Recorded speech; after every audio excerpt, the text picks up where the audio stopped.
नमस्कार, मैं हूं संजय शर्मा। आप देख रहे हैं 4PM न्यूज़ नेटवर्क। मुझको पूरा यकीन था, पूरा विश्वास था, पूरा भरोसा था कि प्रधानमंत्री कश्मीर जाएँगे, देखेंगे कि वहाँ कैसे हादसा हुआ, क्या वजह थी जो ये हादसा हो गया। मणिपुर भले ही ना जा पा रहे हैं, लेकिन कश्मीर तो जाएँगे, जाएँगे। लेकिन मेरा भरोसा फिर एक बार टूटा। प्रधानमंत्री कश्मीर नहीं गए, प्रधानमंत्री बिहार गए और वहाँ रैली कर रहे थे। मुझको तो यकीन ही नहीं हुआ कि हमारे प्रधानमंत्री इतना संवेदनहीन कैसे हो सकते हैं कि पूरा देश गम में डूबा हुआ है। पूरा देश शॉक्ड है। प्रधानमंत्री बिहार में चुनावी रैली कर रहे हैं, मंच पर नीतीश कुमार के साथ ठहाके लगा रहे हैं। जरा कुछ सेकंड का ये वीडियो देखिए। 1173 करोड़ की विकास परियोजना हथुआ में भारत पेट्रोलियम लिमिटेड के 3 ये वीडियो देखा आपने, कुछ सेकंड का है। लेकिन आप रैली से पहले नीतीश और प्रधानमंत्री के भाव भंगिमा को देखकर कह सकते हैं कि इनको कुछ शॉक्ड है, ये गमगीन है। आज सर्वदलीय बैठक बुलाई गई थी कश्मीर के पहलगांव के मसले पर। भारत पाकिस्तान के बीच तनाव बढ़ता जा रहा है। पाकिस्तान ने भी वही किया जो भारत ने किया, सब कुछ यात्रियों के वीजा कैंसिल कर दिए और कहा कि हमारे क्षेत्र से कोई उड़ान नहीं भरी जाएगी। तमाम प्रतिबंध लगा दिए, शिमला समझौता रद्द कर दिया। इतने तनाव के बीच में सर्वदलीय बैठक बुलाई गई कि हर पॉलिटिकल पार्टी आएगी। कांग्रेस ने कहा कि हम सरकार के साथ पूरी तरह खड़े हैं, जो एक्शन लेना हो, कड़ा एक्शन होना दीजिए। लेकिन प्रधानमंत्री सर्वदलीय बैठक की अध्यक्षता करने की जगह बिहार की रैलियों में व्यस्त थे। पता चला कि आज ही बीएसएफ के एक जवान को पाकिस्तानी रेंजर पकड़ के ले गए।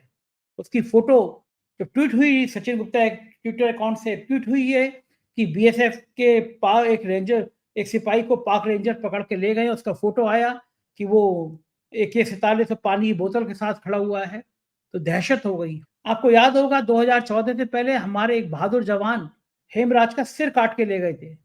2014 से पहले प्रधानमंत्री जी ने हर चुनावी रैली में कहा था कि बताओ भाई और बहनों, शहीद हेमराज का सिर वापस लाना चाहिए, नहीं लाना चाहिए। सिर काटने वालों को सजा मिलनी चाहिए, नहीं मिलनी चाहिए। अगर मैं प्रधानमंत्री बना तो मैं घर में घुस के अपने शहीद का सिर लाऊंगा, उनको सजा ऐसी दूंगा कि 7 पीढ़ी याद करेंगी। प्रधानमंत्री चुनाव जीत गए, मोदी जी चुनाव जीत गए, प्रधानमंत्री बन गए।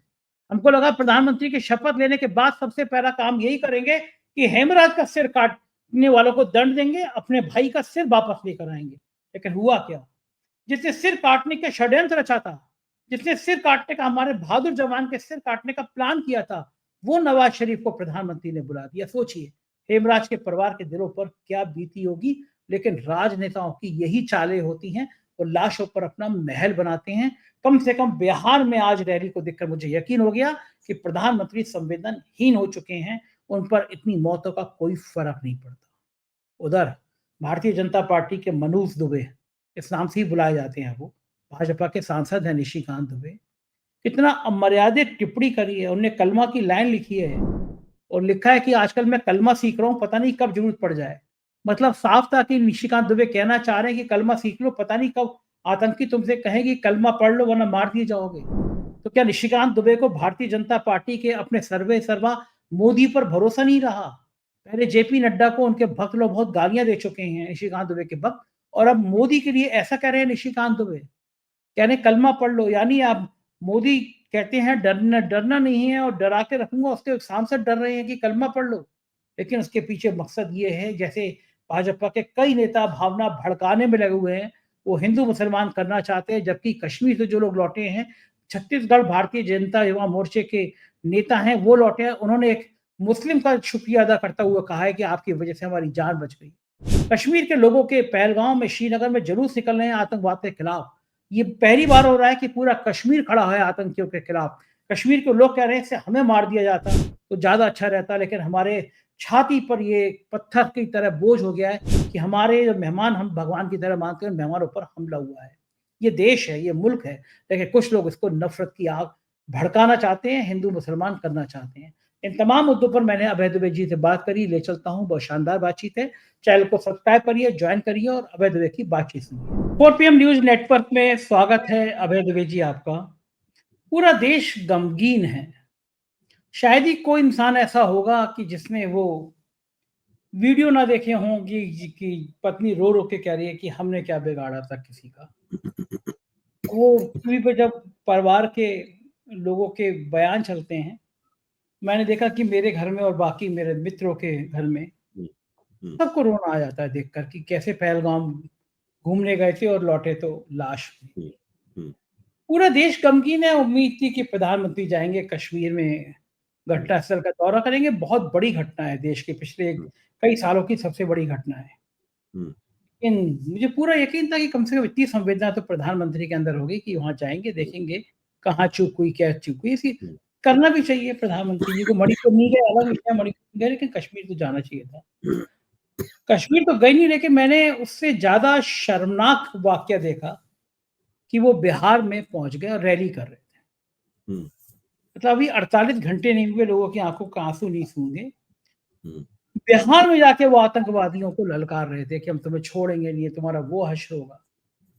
और भाषण देने से पहले वो नीतीश कुमार के संग ठहाके मारते हुए, उनके वो वीडियो वायरल हो रहे हैं कि दोनों मंच में बैठ के ठहाके मार रहे हैं, हँस रहे हैं। और उसके बाद कह रहे हैं आतंकियों को छोड़ेंगे नहीं, एक लाइन इंग्लिश में भी बोली ही। और भक्त लोग कह रहे हैं कि इंग्लिश की लाइन का मतलब ये है कि पूरी दुनिया को वो समझाना चाह रहे हैं।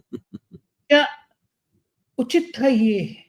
क्या ये ठीक है कि बिहार में चुनाव होने वाले हैं, मान लिया चुनाव होने वाले हैं, लेकिन क्या आज की रैली पोस्टपोन नहीं की जा सकती थी? कानपुर दौरा था प्रधानमंत्री का, रद्द कर दिया गया, लेकिन बिहार का रद्द नहीं कर सकते थे, चुनाव है बिहार में। ये रैली टाली जा सकती थी कुछ दिनों के लिए, देश इतने गम में है, कश्मीर जाते लोगों के घर, किसी के घर चले जाते, लेकिन चुनाव की रैली करने गए। प्रधानमंत्री के मन में कुछ संवेदना बिल्कुल नहीं है क्या? क्या लगता है भैया? देखिए, भारत के प्रधानमंत्री से ये उम्मीद की जाती है कि ऐसे मौके पे वो पूरे देश का नेतृत्व करेगा। वो आगे-आगे चलेगा और हम सब लोग उसके पीछे-पीछे चलेंगे। हम लोग किसी भी विचारधारा के हों, किसी भी दल से संबंध रखते हों, हम सरकार के प्रति आलोचक हों या सरकार के प्रशंसक हों, हम भक्त हों या सरकार के विरोधी हों, हम जो भी हों, ये एक ऐसा मौका है जिसमें सब लोग, जो प्रधानमंत्री है उसका नाम नरेंद्र मोदी हो या कोई नाम हो, प्रधानमंत्री के पीछे-पीछे सब लोग चलने के लिए तैयार हैं, क्योंकि वो भारतीय राज्य की शक्ति जो है, भारत के राजनीतिक केंद्र की शक्ति जो है, वो उसका प्रतीक है। अच्छा, नरेंद्र मोदी क्या कर रहे हैं? नरेंद्र मोदी चुनावी मशीनरी के प्रतीक हैं। भाजपा को एक चुनावी मशीनरी बना दिया गया है। इससे भाजपा की तारीफ भी होती है, निंदा भी होती है उस काम के लिए उसकी, लेकिन नरेंद्र मोदी ने अपने आप को उसका प्रतीक बना लिया है। अब देखिए, कानपुर का कार्यक्रम इस नाम पर रद्द किया गया कि पहलगाम की घटना हुई। बिहार का कार्यक्रम क्यों नहीं रद्द किया जा सकता था? भाई, इसमें क्या दिक्कत क्या थी? ऐसा तो है नहीं कि चुनाव अभी हो रहे हो वहां पे, चुनावी मुहिम तो ना चल रही है, वो तो अक्टूबर नवंबर में होंगे चुनाव जाके। अगर एक हफ्ते की देर हो जाती तो उसमें क्या गजब हो जाता? और आप उस पूरी रैली को देखिए, आप उस पूरी रैली को देखिए। इस रैली की शुरुआत मोदी जी यहां से करते हैं कि मेरा सब लोगों से निवेदन है कि वो लोग खड़े ना हो, अपनी जगह पर बैठे बैठे ही 1 मिनट का मौन रखकर पहलगाम के शहीदों को श्रद्धांजलि दे रहे हैं। आप वाक्य सुनिए, आप इसी से मिलता जुलता वाक्य था, थोड़े बहुत लफ्जों का हेर फेर है ये। उसके बाद 1 मिनट का मौन रखा गया, मोदी जी हाथ जोड़ के खड़े हो गए। फिर उन्होंने कहा कि उन्होंने चैलेंज दिया कि हम सब कड़ी से कड़ी सजा देंगे, और अंग्रेजी का एक वाक्य बोला, India will definitely track and punish every terrorist and their backers. सवाल ये है कि every terrorist there and backers, तो ये आतंकवादी और जो आतंकवादियों की मदद, आतंकवादियों का हाथ जिनकी पीठ, आतंकवादियों की पीठ पर जिनका हाथ है, वो तो वो लोग कौन है संजय जी? वो लोग कौन है? जो बिहार का सामान्य नागरिक, ग्रामीण समाज का लोग जो वहां बैठे हुए थे, उन लोगों को प्रधानमंत्री ने क्यों नहीं बताया कि वो लोग पाकिस्तान के हुक्मरान हैं? मोदी जी ने उनको क्यों नहीं बताया कि सारी दुनिया ने इस जघन्य हमले की निंदा की है, लेकिन चीन ने नहीं की है? मोदी जी ने क्यों नहीं बताया उसको? देखिए, ये बहुत बड़े सवाल है। मतलब ये बहुत, मोदी जी के नेतृत्व करने की जो शैली है उस पर सवालिया निशान लगाते हैं। जिस वक्त मोदी जी वहां पर सिन्नियां बांट रहे थे, रेवड़ियां बांट रहे हैं बिहार में, उस वक्त दिल्ली में सर्वदलीय बैठक हो रही है। उसका नेतृत्व विपक्ष मांग कर रहा है कि प्रधानमंत्री यहाँ है, इस सर्वदलीय बैठक को लीड करें। विपक्ष भी कह रहा है आप प्रधानमंत्री हैं, आप आगे आगे चलिए, हम आपके पीछे पीछे चलेंगे। राजनाथ सिंह जी को अध्यक्ष बना दिया उसका। भैया, प्रधानमंत्री नहीं होंगे तो कोई ना कोई अध्यक्षता करेगा उसकी सरकार की तरफ से। तो राजनाथ सिंह जी भी वरिष्ठ नेता हैं, वो अध्यक्षता कर रहे हैं, लेकिन आप सोचिए, प्रधानमंत्री को यह काम करना चाहिए था। विपक्ष कह भी रहा है तो ये जो पूरा तरीका है इनका नेतृत्व करने का, ये बहुत ही अजीबोगरीब है। और देखिए, बहुत इसमें सरकार के लिए, भारतीय जनता पार्टी के लिए, प्रधानमंत्री की प्रतिष्ठा के लिए, पूरे देश की प्रतिष्ठा के लिए, सबके लिए बहुत खतरा है ऐसे सवालों में। लोगों के मन में बड़ा अफसोस पैदा हो जाता है, अनमनापन पैदा होता है। लोगों को लगता है कि भाई क्या है, कुछ आखिरकार हम कैसे लोगों को अपना नेता हमने बना लिया है। ये तमाम बातें हो जाती हैं। अब आप दूसरी बात, यहाँ पे भाजपा के तमाम प्रवक्ता कह रहे हैं कि भाई धर्म पूछ के लोगों को गोलियां मारी गई हैं, कपड़े उतरवा के देखे गए, कलमा पढ़वा के देखा गया, ये सब बातें बोल रहे हैं। अच्छा, दूसरी तरफ इस तरह की सबूत भी सामने आ रहे हैं कि जो वहां के वास्तविक वीडियो हैं, उन वीडियो में कहीं भी जो विक्टिम्स हैं, जो उत्पीड़ित लोग हैं, वो इस तरह की बात नहीं कह रहे हैं। फिर कई रक्षा विशेषज्ञों ने, मैंने खुद उनसे बातचीत की और चर्चा की उनसे, अनौपचारिक रूप से फोन पे पूछा मैंने, तो उन्होंने बताया कि भाई उनको तो कहीं ऐसे कोई प्रमाण नहीं मिले कि लोगों के धर्म पूछ के उनको गोली मारी गई हो। उन्होंने एक रक्षा विशेषज्ञ जो बहुत कश्मीर में 1999 से 2004 के बीच में तैनात रहे और कई उन्होंने एंटी टेररिस्ट ऑपरेशंस का नेतृत्व किया, उन्होंने एक थीसिस बताई मुझे, जो कि मेरे ख्याल से पूर्व पीएम के दर्शकों को भी पता होनी चाहिए। उन्होंने कहा कि टेररिस्ट जब आता है तो जल्दबाजी में होता है। टेररिस्ट इत्मीनान में बहुत देर तक रुक के आतंक फैलाने के लिए नहीं आता है। वो कम से कम समय में ज्यादा से ज्यादा आतंक फैला के भाग जाना चाहता है। ये टेररिज्म की पहली थीसिस है।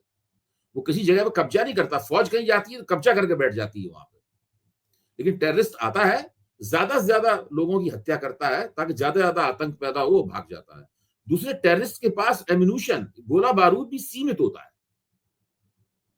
ऐसा नहीं कि टेररिस्ट बोरी भर के कारतूस लाता हो, उसके बाद 2-3 मैगजीन होती है बस केवल कारतूसों की। ये बहुत मुझे रक्षा विशेषज्ञ ने बताया है। और उसके बाद बहुत नहीं होता। अब देखिए वहां पर टेररिस्ट कितनी देर रहे, 20 मिनट। 20 मिनट में उन्होंने 26-27 लोगों को मारा। अच्छा, इसमें अगर उन्होंने पूछ के मारा तो कितने लोगों से उन्होंने पूछा होगा? तो उसमें 26 लोगों को छांटा पूछने के लिए। कहा जा रहा है कलमे भी पढ़वाए गए, कहा जा रहा है कि कपड़े उतरवा के भी देखे गए। तो इसका मतलब उन्हें बहुत समय लगना चाहिए था, लेकिन केवल 20 मिनट रहे। वो जल्दबाजी में थे, वो अपना काम किया, उन्होंने चले गए। ये सारी बातें जो कही जा रही हैं, ये सारी बातें चुनावी दृष्टिकोण से फायदा उठाने के लिए की जा रही हैं। जैसी घटना हुई, राहुल गांधी ने गृह मंत्री से बातचीत की, विपक्ष के नेता ने आश्वासन दिया कि हम भाई आपके साथ हैं।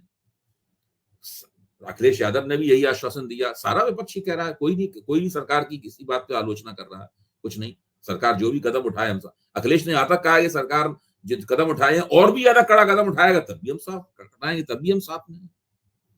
लेकिन आप बीजेपी को देखिए, बीजेपी लगातार इसका चुनावी फायदा उठाने के मूड में है, हर तरह से। मोदी जी चुनावी रैली को संबोधित कर रहे हैं और वहां पे आप नीतीश कुमार को तो उनका तो कुछ मामला पटरी से उतर गया है, तो वो कई जगह अजीब सी हरकतें करते हैं। तो मोदी जी को उन्हें संयमित करना चाहिए था। आपको ध्यान होगा कि जब एक स्पोर्ट्स प्रोग्राम के कार्यक्रम में नीतीश कुमार उल्टी सीधी हरकतें कर रहे थे, तो उनके बगल में उनके मुख्य सचिव खड़े हुए थे, तो मुख्य सचिव उनको रोक रहे थे, मत कीजिए। आपको ध्यान है पूरा वीडियो? यहाँ मोदी जी उसमें भाग ले रहे हैं। उसी तरह वो जो चौहलबाजी नीतीश कुमार कर रहे हैं, वही चौहलबाजी मोदी जी कर रहे हैं। जिस मंच से अभी, अब पता नहीं कि वो जो क्लिप है वो श्रद्धांजलि देने के बाद का है, श्रद्धांजलि देने के पहले का है। श्रद्धांजलि जो मोदी जी के भाषण में दी गई, इसका मतलब उसके पहले का है। पहले उन्होंने चौहलबाजी की और फिर श्रद्धांजलि दी। तो ये सब बातें जो है वो बहुत खराब नजारा पेश करती हैं। और ये जो भारत का राजनीतिक नेतृत्व है इस वक्त का, उसको बहुत अच्छी रोशनी में नहीं दिखाती। बिल्कुल ठीक बात है। अभय जी, डॉक्टर निशिकांत दुबे हैं, भारतीय जनता पार्टी के सांसद हैं, जिन्होंने देश के मुख्य न्यायाधीश के बारे में बड़ी अभद्र, बड़ी अनर्गल टिप्पणी करी थी कि बताना चाहते हैं। आज एक कदम और आगे बढ़ गए। उन्होंने ट्वीट किया है, अशदुल अल्लाह वाहिदुल ला शरीक लहू व अशदहू अन्न मोहम्मदन अब्दु व रसूलुल्लाह। और लिखा कलमा याद कर रहे हैं, कलमा सीख रहा हूँ, पता नहीं कब जरूरत पड़ जाए। समाजवादी पार्टी के भी प्रवक्ता, फायर ब्रांड प्रवक्ता आईपी सिंह, वो एक कदम और आगे बढ़कर उन्होंने कहा कि खतना करा लो, पक्की गारंटी मिल जाएगी। और अपने आका से पूछो कि कब पाक सेना अध्यक्ष पर सर्जिकल स्ट्राइक करेंगे, 48 घंटे हो। अभी निशिकांत दुबे जो कह रहे हैं कि कलमा पढ़ा लो, अभी कुछ दिन पहले कश्मीर से लौटे हुए हैं, कुछ लोग आज ट्रोल कर रहे थे कि भाई तुम कश्मीर में, तुम उनको मनोज दुबे भी कहते हैं कि तुम मनोज दुबे हो, जहाँ जाते हो वहीं हो जाता है। लेकिन ये बात तो खैर थोड़ी हल्की बात है, लेकिन एक भाजपा सांसद इस दर्दनाक हादसे में जो आप कह रहे हैं कि राजनीति कर रहे हैं, इस तरह की बातें कर रहा है कि कलमा सीख रहा हूँ, यानी वो मोदी जी को एक तरह से गाली दिलवा रहा है कि मोदी के राज में हिंदू सुरक्षित नहीं है, भाजपा सांसद को भी कलमा पढ़ना पड़ेगा। इसका एक मतलब तो ये भी निकाला जा सकता है कि तुम्हारा सांसद सुरक्षित नहीं, कलमा पढ़ के मैं इसका मतलब ये निकाल, आप जो बातें कह रहे हैं इनसे सहमत होते हुए मैं इसका एक और ठोस मतलब और निकालना चाहता हूँ। वो मतलब ये है कि इस घटना के ऊपर भारतीय जनता पार्टी की अपनी रणनीति स्पष्ट नहीं है। आमतौर पर भाजपा एक ऐसी पार्टी है जो स्पष्ट रणनीति के साथ में एक आवाज में बोलती है, एक तरीके से वो काम करती है। यहां नीति स्पष्ट नहीं है। अब मोदी जी बिहार में जा रहे हैं, वहां पाकिस्तान का नाम लेने में उनको क्या दिक्कत थी? चीन का नाम लेने में उनको क्या दिक्कत थी? जो बैकर्स हैं, यानी जो आतंकवादियों के की पीठ पर जिनका हाथ है, उनको शिनाख्त, स्पष्ट रूप से शिनाख्त करने में उनको क्या दिक्कत थी? या तो उनके ही दिमाग में कोई भ्रम है, कोई है कि भाई ये मामला क्या है, इसमें कैसे क्या किया जाएगा। मुझे तो लगता ये है कि जो पाकिस्तान के खिलाफ जो डिप्लोमेटिक कदम उठाए हैं, 5 कदम उठाए हैं इन्होंने, उसके बाद तो अब एक ही कदम उठाना बाकी रह गया है। मुझे नहीं पता है क्या सरकार ने, मैं पूछना चाहता हूं, क्या सरकार ने एक राजनीतिक निर्णय लेकर फौजों से कह दिया है कि आप कीजिए, समय आप तय कीजिए, कार्रवाई कैसी करनी है ये आप सोच के देख के बताइए और कार्रवाई कीजिए। तो क्या होने वाला है? क्योंकि सर्जिकल स्ट्राइक, ये सब चीजें जो है ना, इनको तो इनका महत्व कुछ नहीं है आज के माहौल में। एक बार हो चुका है, उसका राजनीतिक दोहन मोदी जी कर चुके हैं। अभी अगर दोबारा सर्जिकल स्ट्राइक वगैरह करेंगे तो उसमें जनता पे उसका कोई असर नहीं होगा, लोगों को कोई तसल्ली नहीं होगी उससे। अब इन्होंने जो इनके प्रवक्ताओं ने और इनके समर्थकों ने और गोदी मीडिया ने जो माहौल बनाया है, उस माहौल के मुताबिक तो इन्हें केवल पीओके पर हमला करने से कम में लोगों को तसल्ली नहीं होगी। इन्हीं की कॉन्स्टिट्यूएंसी को, लोगों का मतलब यह है कि इनके जो हिंदुत्ववादी हैं, जो इस वक्त युद्धोन्माद फैला रहे हैं पूरे देश के अंदर, जो है इसमें चीख के टीवी पे कहा जा रहा है कि तय करो कि आधा पीओके लोगे कि पूरा पीओके लोगे कि चौथाई पीओके लोगे। तो अब तो ये प्रतियोगिता हो रही है ना लोगों में कि पाक अधिकृत कश्मीर पूरा कब्जा करना है कि आधा कब्जा करना है। अब इनसे पूछो कि पाक अधिकृत कश्मीर का एक हिस्सा चीन के पास है। चीन वहां पर इंफ्रास्ट्रक्चर बना रहा है, सड़कें बना रहा है? जो उसका बेल्ट एंड रोड प्रोग्राम है वो भी उसमें आता है? तो जब आप भारत कल्पना कीजिए कि भारत वहां हमला करता है पाक ऑक्युपाइड कश्मीर पे, तो केवल उतने पे ही कब्जा करेगा, जो पाकिस्तान के पास है उस पर भी कब्जा कर लेगा, जो पाकिस्तान ने चीन को दे दिया है। चीन से भी लड़ाई करेगा। देखिए, ये बहुत महत्वपूर्ण प्रश्न है, ये बहुत गंभीर प्रश्न है। ये टीवी पे होने वाली जो लफाजी है उससे नहीं तय होते हैं। बिल्कुल ठीक बात है। ये केवल यहाँ पे वीर रस के जैसे कवि होता है ना, वीर रस की कविता पढ़ता है, तो ये तो कुछ वीर रस की कविता टाइप का मामला है कि बस बिल्कुल वीर मैं ऐसा नहीं, वीर रस के कवि हैं, उनकी कविता की टेकी होती है, मैं ऐसा नहीं होने दूंगा, मैं वैसा नहीं होने दूंगा, मैं देश का सम्मान, बस वो सारी जिम्मेदारी लगता है फौज, नेता, भारत की सरकार, सबकी जिम्मेदारी, टैंक, बारूद, राफेल विमान, सबकी ताकत उन्हीं के अंदर आ जाती है। वो ऐसा नहीं करने होने देंगे। मैंने मुझे कवि सम्मेलनों का बड़ा शौक रहा है, शायरी का, मुशायरे का भी। दुबई में भी मैं स्पेशल गेस्ट था मुशायरे का, तो मैंने ऐसे वीरस कवि वाले कवियों को देखा है। पहले मंच के पीछे जाते हैं, एक क्वार्टर दारू चढ़ाते हैं, फिर जब दारू अंदर आती है तो वीर रस का उनके अंदर तरंगे पैदा होते हैं, फिर वो हिलते डुलते, मतलब होंगे सीखा पहलवान, लेकिन वो पूरा पाकिस्तान को मटियां मेट कर देंगे। अच्छा, वो जो है, जो चीन की आपने बात करी, बात तो ठीक है कि हमारे नेता भी जब होते हैं ना, गुस्से में होते हैं, गिरिराज सिंह जैसे, कि पाकिस्तान चले जाना चाहिए, पाकिस्तान। चीन का नाम क्यों नहीं लेते? चीन से डर लगता है लोगों को। नहीं, वो मैं पूछ रहा हूँ, चीन का नाम तो पहले भी नहीं लेते थे, अब तो पाकिस्तान का नाम भी नहीं लिया प्रधानमंत्री ने। हाँ, ये बड़ा ताज्जुब था आज। हाँ, मैं बार बार इस बात कह रहा हूँ, चीन का नाम तो पहले भी नहीं लेते थे। अच्छा, इस वक्त चीन के साथ कुछ आर्थिक संबंध अच्छे करने की नीति भी बन गई है इनकी। तो इस घटना से पहले तो चीन के साथ अच्छे चीनी विदेश मंत्री की भारत के विदेश मंत्री से बातचीत हो रही थी, सब कुछ यही चल रहा था। अब तो बहस इस बात पे चल रही थी, पीयूष गोयल का बयान भी इसमें आया था कि चीन के लिए क्या भारत डायरेक्ट फॉरेन इन्वेस्टमेंट का दरवाजा खोलेगा। बाद में पीयूष गोयल ने मना कर दिया। मतलब इस स्तर तक पहुंच गए हैं, इस बात पे विचार कर रहे हैं, हाँ या ना में। अभी ना है, लेकिन हाँ भी हो सकती है कि जिसमें कह रहे हैं कि प्रत्यक्ष विदेशी निवेश के लिए चीन की भारत अपनी अर्थव्यवस्था खोल देगा चीन के लिए। यहां तक बात हो गई है। ये तक बातें हो रही हैं कि भाई चीन के साथ जो सीमा विवाद है उसको फ्रीज कर दिया जाए, अभी फिलहाल जहां है वहीं फ्रीज कर दिया जाए। पहले अमेरिका से निपटने के लिए चीन से संबंध अच्छे कर लिए जाए, ताकि जो ट्रंप का खतरा है उसका मुकाबला करने के लिए दोनों देशों को हो। नाम लेंगे, नाम लेने से, लेकिन डर तब भी लगता रहेगा कि नाम लेना है नहीं लेना है। पता नहीं, मतलब मुझे इस मामले में सरकार की नीति जो है ना, वो उसमें स्पष्टता की काफी कमी है। मुझे लगता है कि अभी भी ये लोग तय नहीं कर पा रहे हैं कि इसके आफ्टर इफेक्ट्स से कैसे निपटें। ये अच्छा, कंफ्यूज क्यों हुई पहली बार बीजेपी का? कंफ्यूज होने का कारण क्या है? ऐसी कौन सी चीज है जो बीजेपी के अंदर लाइन नहीं बन पा रही है? क्या कुछ आपस देखिए, में? सबसे बड़ा जो जो धक्का लगा है, वो धक्का ये लगा है कि धारा 370 का 35A क्लॉज खत्म होने के बाद में जो इन्होंने माहौल बनाया था, जो लफाजी की थी, हर मंच पे छाती पीट-पीट के जो कहा था कि सब चीज काबू में है, इस चक्कर में कश्मीर में फौज का डिप्लॉयमेंट भी बहुत कम कर दिया गया। तो ये सारी तथ्य निकल के आ गए हैं। जो सिक्योरिटी एक्सपर्ट्स है, वो लफाजों के साथ नहीं है। सिक्योरिटी एक्सपर्ट्स, मैं रोज कम से कम 10 लेख पढ़ रहा हूँ।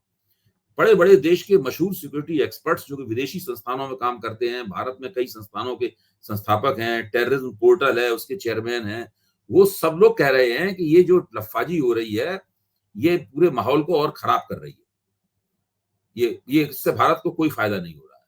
ये ठीक से सोचने समझने में बाधा पैदा करती है, ये पूरी की पूरी।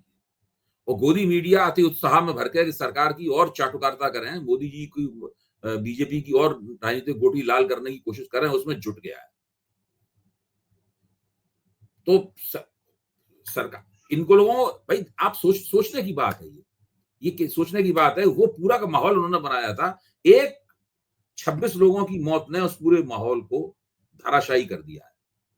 अब ये नहीं कह सकते कि माहौल अच्छा हो गया था, ये हो गया था, वो हो गया था। अब तो इससे पूछा जा रहा है, वो लोग जो सरकार की तमाम तारीफें करते थे, वो पूछ रहे हैं कि भाई 1,80,000 या 1.5 लाख या 2 लाख सिपाहियों की भर्ती कम क्यों हुई, बताइए। ठीक वो बात लोग ये है। पूछ रहे हैं। हाँ, कल भी हम लोगों ने इस पर चर्चा की थी, फिर बार बार ये बात पूछी जा रही है। अब तो ये बात एक आम तौर पे एक आम जानकारी हो गई है कि भाई इन्होंने सिपाहियों की भर्ती कम कर दी। अब उन्होंने जिन्होंने कहा था उनकी बात छोड़ दी है, आम लोग कह रहे हैं इस बात को। बिल्कुल सही बात है, चर्चा जब का आम विषय लोग बन। इस बात को कहना शुरू करेंगे तो जिम्मेदारी किस पे डाली जाएगी? देखिए, अभी चुनाव नहीं हो रहा, अभी एंटी इनकम्बेंसी नहीं दिखाई पड़ेगी। एंटी इनकम्बेंसी ऐसी पतली पतली बारीक तहों से बनती है। एक परत के बाद एक महंगाई की परत है, एक बेरोजगारी की परत है, एक जो पहलगाम की परत है, एक फौज में भर्ती नहीं की उसकी परत है, एक अग्निवीर की परत है। ये सब परतें बनती चली जाती हैं। बिल्कुल ठीक बात है। और दिन ऐसे हाँ, खराब है कि एक सचिन गुप्ता उन्होंने ट्वीट किया है, एक्स पे लिखा है कि पंजाब के इंडो पाक बॉर्डर पर पाकिस्तानी रेंजर्स बीएसएफ के जवान पीके सिंह को पकड़कर अपने साथ ले गए हैं। पाकिस्तान मीडिया में जवान के फोटो जारी हुए हैं। एक फोटो में आंख पर पट्टी बंधी है, दूसरे में वो AK-47 और पानी की बोतल के संग खड़ा है। दरअसल बॉर्डर पर किसान अपनी फसल काट रहे थे, 2 बीएसएफ जवान उनके साथ तैनात थे। तभी एक जवान गलती से बॉर्डर क्रॉस कर गया। अभी इस जवान को छोड़े जाने की कोई सूचना नहीं है। बताइए, अब कोर्ट पे खाज हो गई कि हमारे एक जवान को पकड़ के ले गए पाकिस्तान के रेंजर। और 2000 मेरे ख्याल से 14 का चुनाव, हाँ 2014 का चुनाव था। प्रधानमंत्री ने कहा था कि हमारे शहीद हेमराज का सिर काट के ले गए थे लोग, सिर कटी लाश मिली थी एक जवान की, बहादुर। और बताओ, रैली में कहते थे, बताओ साथियों, हेमराज का सिर वापस लाना चाहिए नहीं लाना चाहिए, घर में घुस के लाना चाहिए नहीं लाना चाहिए। पब्लिक तो नेचुरली साथी का, भाई का, हमारे अपने किसी के बेटे का सिर लगता है, कहेगी लाना चाहिए। और जब वो शपथ ग्रहण हुआ, जीत गए चुनाव, तो मुझे लगा पक्का इसमें अनाउंस करेंगे कि हमारा पहला काम होगा कि हम शहीद हेमराज का सिर काट के जो ले गए उनको दंड देंगे, सिर वापस लेकर आएंगे। उस माँ की पुकार है, हमने चुनाव भी जीता है। लेकिन हुआ क्या? जब शपथ ग्रहण हो रहा था तो उसमें सिर काटने के लिए जो दोषी थे नवाज शरीफ, इनके हुक्म पे ये सब काम हुआ था, वो बुलाए गए थे न्योते में। उसके बाद कभी हेमराज का नाम नहीं लिया। ईश्वर इस जवान की रक्षा करे। इस जवान की आज की घटना बताई जा रही है, पाकिस्तान के रेंजर हमारे बीएसएफ के साथियों को पकड़ के ले गए। अब क्या होगा? कैसे छूटेगा अभी अभय जी? माहौल बहुत खराब हो गया है। वो पाकिस्तानी तो बिल्कुल नहीं छोड़ेंगे। पाकिस्तानियों से उम्मीद करना, वो पाकिस्तानी हो सकता है उसी के जरिए कुछ वो अपनी बदला लेने की कोशिश करें, अपनी पब्लिक को दिखाएं कि देखिए हमने भी सिर काट लिया इनका। कुछ पता नहीं क्या करेंगे उसका, वो कुछ नहीं कर सकते। छत्तीसगढ़ में बीजेपी ने पोस्टर जारी किया था, आपको याद होगा। बिल्कुल बिल्कुल बिल्कुल। घटना के कुछ घंटे बाद ही कि धर्म पूछा वो था, तो बहुत ही जाति घृणित, वो बहुत ही गणित। घृणित था। आज का सुनिए, हम्म, गुप्ता जी ने फिर एक पोस्ट किया कि ट्वीट किया, छत्तीसगढ़ से भारतीय जनता युवा मोर्चा यानी भारतीय जनता पार्टी की यूथ विंग भाजपा युवा मोर्चा के नेता अरविंद अग्रवाल समेत 4 परिवारों के 11 सदस्य जम्मू कश्मीर घूमने गए थे। पहलगांव के जिस मैदान में फायरिंग हुई सब वहां मौजूद थे। टूरिस्ट गाइड नजाकत अली ने, नजाकत अली का फिर नाम कोट कर रहा हूं कि नाम में क्या रखा, नजाकत अली ने इन सबकी जान बचाई। उस मैदान में चारों तरफ लोहे की ताराबंदी है, एक तरफ से जाली कटी थी। नजाकत ने सभी को बाहर निकाला, कार में बिठाया, होटल लेकर पहुंचे। बीजेपी नेता ने लिखा है, आपने अपनी जान दांव पे लगाकर हमारी जान बचाई, हम नजाकत भाई का एहसान कभी नहीं चुका पाएंगे। मैंने इस पर रीट्वीट करते हुए लिखा है कि अपनी पार्टी के बाकी नेताओं को, निशिकांत दुबे जैसे लोगों को भी समझा दो कि कश्मीर के जितने मुसलमान थे वो रो रहे हैं। एक वीडियो वायरल हो रहा है कि वो कह रहा है कश्मीर का नौजवान साथी कि इससे अच्छा हमको गोली मार देते, हमारे माथे पे जो पहलगांव में एक टट्टू चलाने वाला सैयद नाम का बंदा, वो मारा भी गया, मारा गया, वो मारा भी गया है। ये मुख्यमंत्री उमर अब्दुल्ला उसके परिजनों से मिलने भी गए थे। एक भारत की सेना का ही शायद वायुसेना का है, अरुणाचल प्रदेश के, वो ईसाई हैं, उनको भी गोली मारी गई है। एक मुसलमान को गोली मारी गई है, एक ईसाई को गोली मारी गई है। और यहाँ प्रचार ये हो रहा है कि हिंदुओं के नाम पूछ के, उनके कलावे देख के, उनके माथे में लगा टीका देख के, उनके कपड़े उतार के और उसे कलमा पढ़वा के लोगों को मारा गया। ये पूरा ट्वीट कर रहे हैं, ये पूरा प्रपंच भारतीय जनता पार्टी रच रही है। अच्छा, इसका मतलब ये है कि भाजपा अभी प्रधानमंत्री के मधुबनी के भाषण से मैं कह रहा हूं, भाजपा अभी मन एक दुविधा में है कि इस पूरी थीसिस को आगे बढ़ाए या न बढ़ाए। उसका एक बड़ा कारण यह है कि लोकसभा चुनाव भी बहुत दूर है। क्योंकि अगर ये बहुत बिहार के चुनाव में ज्यादा हिंदू मुसलमान करेंगे तो इनका अपने सहयोगी पार्टनरों झगड़ा हो जाएगा वहां। एक सीमा तक ही कर सकते हैं, वहां पे करेंगे जरूर, लेकिन एक सीमा तक ही कर सकते हैं। तो लोकसभा चुनाव बहुत दूर है। जो पुलवामा हुआ था वो तो लोकसभा चुनाव के नजदीक हुआ था एकदम। तो उन्होंने पुलवामा की सर्जिकल स्ट्राइक करके सारे देश में पोस्टर लगा दिए, हमने घुस के मारा और राष्ट्रवाद की लहर चलाई और एंटी इनकम्बेंसी को पलट दिया और पहले से ज्यादा बड़ा बहुत प्राप्त कर लिया। अभी अगर कोई ऐसा बड़ा ये खतरा लेकर, जोखिम उठाकर कोई अगर बड़ा मिलिट्री कदम, फौजी कदम उठाते हैं तो उसका इन्हें राजनीतिक फायदा कोई खास मिलने वाला नहीं है, क्योंकि तब तक बहुत समय बीच में 4 साल का समय पड़ा हुआ है बीच में। सही बात है, बिल्कुल सही बात है। ये सब दुविधाएं इनके अंदर है कि ऐसा करने से लाभ क्या है हमें। ये राजनीतिक लाभ टटोलते हैं। हाँ, लेकिन गले में फंस गया। अगर कोई कुछ बड़ा कदम नहीं उठाएंगे, आज भी ऐलान करके आए कि हम ढूंढ के मारेंगे और छोड़ेंगे नहीं, अब अगर कदम नहीं उठाएंगे तो भी मुसीबत है। अब तो बड़ा फंस गया मामला। उधर जो भारत ने पाकिस्तान का किया, आज पाकिस्तान ने कल उसको वो सब कर दिया कि आपके जितने भारत के यात्री हैं वो सब सिक्कों को छोड़ के वापस जाइए, वीजा कैंसिल कर दिए, अपनी यहाँ की जो एयरलाइंस अपने क्षेत्र में उड़ाने हैं उनको प्रतिबंधित कर दिया, सारे काम उसने कर दिए। देखिए, इन्होंने जो डिप्लोमेटिक एक्शन लिया है वो प्रतीकात्मक है। मुख्य तौर पर भारत और पाकिस्तान के बीच में कोई उद्योग व्यापार नहीं था, कोई सांस्कृतिक आदान प्रदान नहीं था, कुछ था भी नहीं। जो संबंध थे वो नाम मात्र के संबंध थे। आपने वो नाम मात्र के संबंध भी खत्म कर दिए या उनके अंदर बड़े पैमाने पर कटौती कर दी, ठीक है।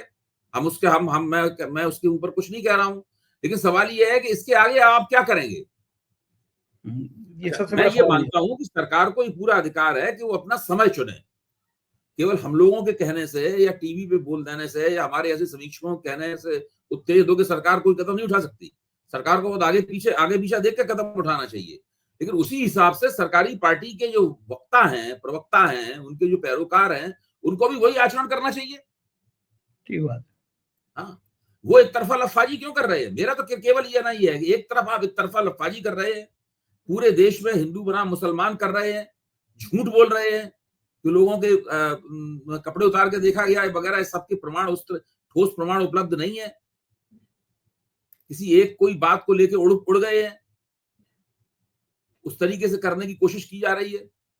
और उनके 4-4 बार के सांसद जो हैं, जो भाजपा हर बहस में उनको पेश करती है और जो भारत की कारपोरेट पूंजी की नुमाइंदगी भी करते हैं संसद के अंदर, वो कह रहे हैं कि अब तो कलमा सीख लेना चाहिए, पता नहीं कब जरूरत पड़ जाए। तो क्या ठीक कहा आपने, क्या मोदी सरकार की क्षमताओं पर विश्वास पूरी तरीके से उठ गया है? बिल्कुल ठीक बात है, मजाक उड़ाने वाली बात तो ये है। बहुत बहुत शुक्रिया अभय जी, आपने हमें समय दिया, अच्छी सारी बातचीत की। Thank you sir. तो ये थे अभय दुबे जी, पूरी बातचीत आपने सुनी, मुझको यकीन है बातचीत आपको पसंद आई होगी। आप क्या सोचते हैं इस युद्ध के बारे में, इस हमले के बारे में और प्रधानमंत्री की भूमिका के बारे में कमेंट करके जरूर बताइएगा। धन्यवाद, शुक्रिया।